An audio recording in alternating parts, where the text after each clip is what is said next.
Hi friends, ఈరోజు మన వీడియోలో కాలీఫ్లవర్ బిర్యానీ తయారు చేసుకుందాం.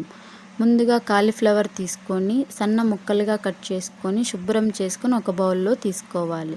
సన్నగా కట్ చేసిన క్యారెట్, నానబెట్టుకున్న బఠానీలు తీసుకోవాలి. ఇందులో 1.5 స్పూన్ కారం, కొద్దిగా పసుపు, 1 స్పూన్ ధనియాల పొడి, 1 spoon biryani masala, 1/2 teaspoon salt, 1 spoon అల్లం వెల్లుల్లి పేస్ట్ వేసుకొని మసాలాలన్నింటినీ కాలీఫ్లవర్ ముక్కలకు పట్టించాలి. ఇలా పట్టించడం వల్ల కాలీఫ్లవర్ అనేది మరింత రుచిగా ఉంటుంది. కలుపుకున్న తర్వాత మూత పెట్టి పక్కకు పెట్టుకోవాలి. ఇప్పుడు ఒక టమోటా తీసుకొని ప్యూరీ సిద్ధం చేసుకొని పక్కకు పెట్టుకోవాలి. ఇప్పుడు స్టవ్ పైన కడాయి పెట్టి ఆయిల్ వేసి ఆయిల్ వేడెక్కిన తర్వాత బిర్యానీ స్పైసెస్ యాడ్ చేసుకోవాలి. ఇప్పుడు సన్నగా కట్ చేసిన ఆనియన్స్ వేసుకొని ఫ్రై చేసుకోవాలి.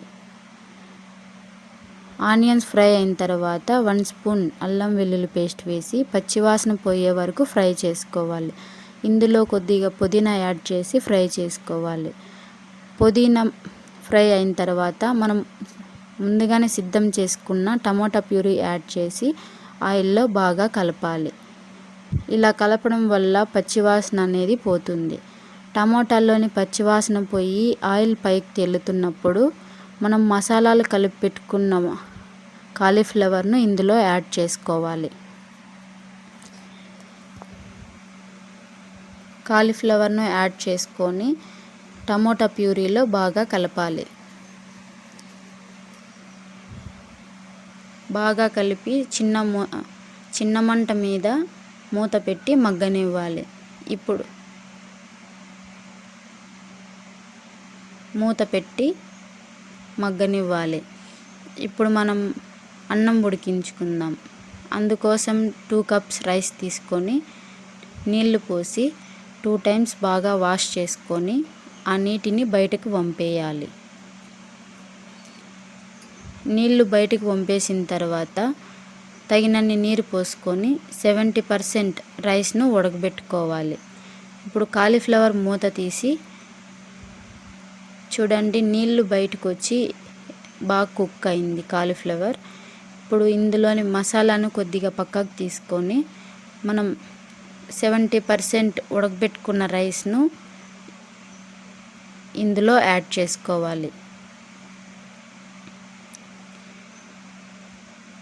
70% రైస్ని యాడ్ చేసుకొని మనం వేడి నీటిలో నానబెట్టుకున్న కుంకుమ పువ్వు, ఇది ఆప్షనల్ అండి, కుంకుమ పువ్వు నీళ్ళు యాడ్ చేసుకోవాలి. మనం పక్కకు తీసి పెట్టుకున్న మసాలాను కూడా ఇందులో యాడ్ చేసుకోవాలి. ఇప్పుడు బిర్యానీ మసాలా కొద్దిగా స్ప్రింకిల్ చేసుకోవాలి. స్ప్రింకిల్ చేసిన తర్వాత మూత పెట్టి 5 నిమిషాలు దమ్ము వేసుకోవాలి. 5 నిమిషాల తర్వాత చూస్తే ఎంతో రుచికరమైన కాలీఫ్లవర్ బిర్యానీ రెడీ అయిపోయింది. ఇలాంటి మరిన్ని రెసిపీస్ కోసం మన ఛానల్ను సబ్స్క్రైబ్ చేసుకోండి ఫ్రెండ్స్.